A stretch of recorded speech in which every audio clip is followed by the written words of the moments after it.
আমি একটা কথা বলতে চাই। আপনি যখন হচ্ছে ফেব্রুয়ারি মাসে এখানে আসছিলেন, সেটা হচ্ছে যে জয়পুর ডাঙ্গাপাড়া, তখন আমি হাত তুলছিলাম, তখন সুযোগ পাই নাই। আজকে ওর রিজিকটা আল্লাহ তাআলাই খুলে দিয়েছে। মারহাবা বলে সবাই। আজকে আসরের নামাজের পর আল্লাহর কাছে আমি দোয়া করছিলাম, আল্লাহ আজকে আমি সমস্ত প্রশ্ন দিয়ে আপনার কাছে উত্তীর্ণ হতে পারি। আচ্ছা আসো আসো, বুকে আসো, তুমি বুকে আসো, বুকে আসো, বুকে আসো। মাশাআল্লাহ মাশাআল্লাহ মাশাআল্লাহ মাশাআল্লাহ। ওয়াইলা রব্বিকা ফারগব, কষ্ট দুঃখ মানুষকে নয়, বলবেন কাকে? ও আসর থেকে দোয়া করেছে, ওর চোখ দিয়ে এখনো পানি পড়তেছে যে আমি পাবোই পাবো। তা আমার চোখটা ওর দিকে আগে পড়ছে। এত মানুষ, আমার চোখটা ওর দিকেই পড়ছে। এর মানে কি? আল্লাহ তার দোয়া কবুল করেছেন। নওগাঁর ভাইরা, আল্লাহকে কবুল করুন। সকলেই পড়েন আমিন। একটু নিচু হও, তোমার টুপিটা আমি পড়াই দিই তোমাকে। হ্যাঁ, কান্নাকাটি না, কান্নাকাটি একদম না। এই রে আল্লাহ, চোখটা সব ভিজে গেছে। এদিকে আসো। না না, একদম না, একদম না, একদম না, একদম কাপাকাপি করো না। মাশাআল্লাহ মাশাআল্লাহ মাশাআল্লাহ মাশাআল্লাহ। বসো, তুমি বসো, আমার সামনে বসো, স্যারের কাছে বসো। তোমার নামটা বলো। আমার নাম মোহাম্মদ মুশফিকুর রহমান, আমার বাসা হচ্ছে খাজুর। আমার স্ত্রী সম্মানিত শিক্ষক মাশাআল্লাহ বসে আছে, সারি বসে আছে তোমার পাশে। মাশাআল্লাহ, আল্লাহ তাআলা তাকে নেক হায়াত দান করুন। সকলে পড়া আমিন। আল্লাহ স্যারকেও কবুল করুন। সকলে দিল খুলে পড়া আমিন। আচ্ছা প্রিয় ভাই, তুমি বলো যে আজকে আমরা কত নম্বর পারা থেকে তাফসীর শুনেছি? 30তম পারা। মারহাবা বলেন। হ্যাঁ, এই তো সাউন্ড হচ্ছে। ভেরি ভেরি অ্যামেজিং, মাশাআল্লাহ। তুমি বলো এই সূরাটা কত নম্বর সূরা? এই সূরাটা হচ্ছে 94তম সূরা। এই সূরার আয়াত সংখ্যা মোট কয়টা? এই সূরার আয়াত সংখ্যা হচ্ছে 8টা। মারহাবা। হ্যাঁ, মার দিব কিন্তু, বলে দিল ওখান থেকে, ঠ্যাং ভেঙে দিব রে।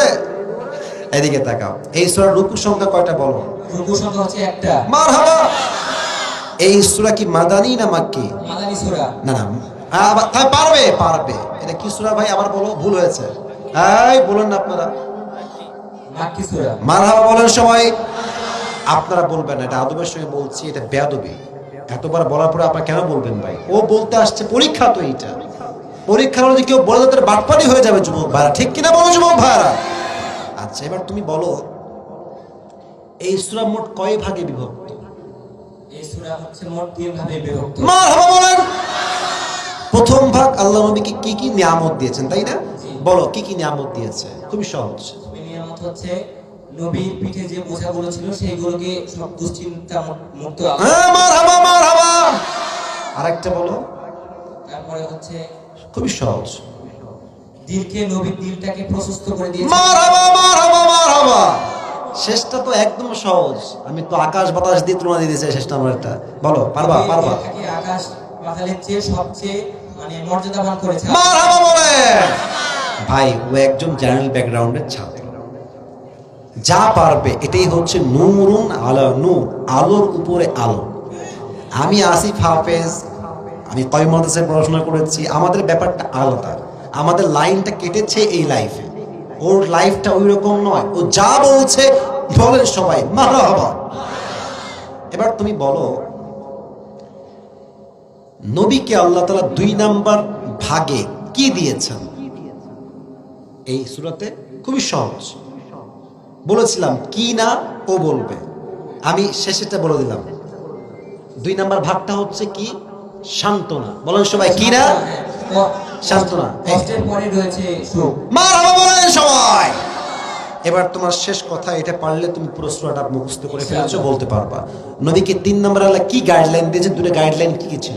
নির্দেশনা দিয়েছে। হ্যাঁ, কি কি নির্দেশনা দিয়েছিলেন? 1 নাম্বার যে ফ্রি সময়গুলো পাবে আল্লাহর রিজিকে ওটা ব্যয় করতে হবে। যেমন হচ্ছে সুবহানাল্লাহ, আলহামদুলিল্লাহ, লা ইলাহা ইল্লাল্লাহ, আল্লাহু আকবার। মারহাবা মারহাবা মারহাবা। আচ্ছা, শেষ গাইডলাইনটা কি ছিল? খুবই সহজ। শেষ গাইডলাইন হচ্ছে যখন আমরা ভেঙে পড়বো অথবা মন থেকে হতাশাগ্রস্ত হব, তখন আমাদের পরিবারের লোককে না জানিয়ে আগে আল্লাহর তাহাজ্জুদের নামাজে আল্লাহর কাছে চাইতে হবে, ইনশাআল্লাহ আমাদেরকে দিবেন। হয় নাই মন মতো মারহাবা। আরেকবার বলেন মারহাবা। আল্লাহকে দ্বীনের দায়ী হিসেবে কবুল করুন। সকলে পড়া আমিন। ক্লাসে ভালো ছাত্র, ক্লাস 8 পড়ি। ক্লাস 8 এ পড়ো তুমি, ভালো ছাত্র। কারণ ভালো ছাত্র না হলে সব বলতে পারে কেমনে? একবার বেঁধেছে ওটা কোনো ব্যাপার না, যা পেরেছে ভালো পেরেছে। মাশাআল্লাহ, অ্যাপ্রিশিয়েটেড। আল্লাহকে ইসলামের খাদেম হিসেবে ওমরে ফারুকের মতো কবুল করুন। সকলে পড়া আমিন। হুজুর, আমি একটা কথা বলতে চাই। আপনি যখন হচ্ছে ফেব্রুয়ারি মাসে হচ্ছে এখানে আসছিলেন, হ্যাঁ। সেটা হচ্ছে যে জয়পুর ডাঙ্গাপাড়া, তখন আমি হাত তুলছিলাম, তখন সুযোগ পাই নাই। আজকে ওর রিজিকটা আল্লাহ তাআলাই খুলে দিয়েছে। মারহাবা বলে সবাই। আজকে আসরের নামাজের পর আল্লাহর কাছে আমি দোয়া করছিলাম, আল্লাহ আল্লাহ যেন আজকে আমি সমস্ত প্রশ্ন দিয়ে আপনার কাছে উত্তীর্ণ হতে পারি। আচ্ছা আসো আসো, বুকে আসো, তুমি বুকে আসো, বুকে আসো, বুকে আসো। মাশাআল্লাহ মাশাআল্লাহ মাশাআল্লাহ মাশাআল্লাহ। ওয়াইলা রব্বিকা ফারগাব, কষ্ট দুঃখ মানুষকে নয়, বলবেন কাকে? ও আসর থেকে দোয়া করেছে, ওর চোখ দিয়ে এখনো পানি পড়তেছে যে আমি পাবোই পাবো। তা আমার চোখটা ওর দিকে আগে পড়ছে, এত মানুষ আমার চোখটা ওর দিকেই পড়ছে, এর মানে কি আল্লাহ তার দোয়া কবুল করেছেন। নওগাঁর ভাইরা আল্লাহকে কবুল করুন, সকলেই পড়ে না আমিন। একটু নিচু হও, তোমার টুপিটা আমি পড়াই দিই তোমাকে। হ্যাঁ, কান্নাকাটি না, কান্নাকাটি একদম না, একদম না। এই রে আল্লাহ, চোখটা সব ভিজে গেছে। এদিকে আসো। না না, একদম না, একদম না, একদম না, একদম কাপাকাপি করো না। মাশাআল্লাহ মাশাআল্লাহ মাশাআল্লাহ মাশাআল্লাহ। বসো, তুমি বসো, আমার সামনে বসো, স্যারের কাছে বসো। স্যার আপনার ছাত্র তো আগে কান্নাকাটি করে ফেলতেছে। আচ্ছা, একদম কাপাকাপি করো না। ওকে যে টুপিটা দিয়েছি, এটা শুধু টুপি না, তাকে আমি ভালোবাসার সঙ্গে পরিয়ে দিয়েছি যুবক ভাইরা। ঠিক আছে না তো যুবক ভাইরা? ও সম্মান পাওয়ার যোগ্য। ও আসলে তাফসীর ভাই বলা সহজ না। তাফসীর বলতে গেলে মেধা লাগে।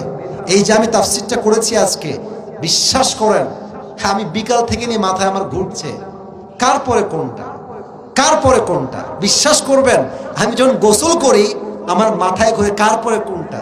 কারণ তাফসীর বলতে গেলে জাস্ট মুখ দিয়ে বললে হয় না, ব্রেন দিয়ে বুঝে শুনে তাফসীর করতে হয়। ঠিক কিনা বলেন? আমার পুরো ওয়াজ সে মুখস্থ শুনিয়েছে।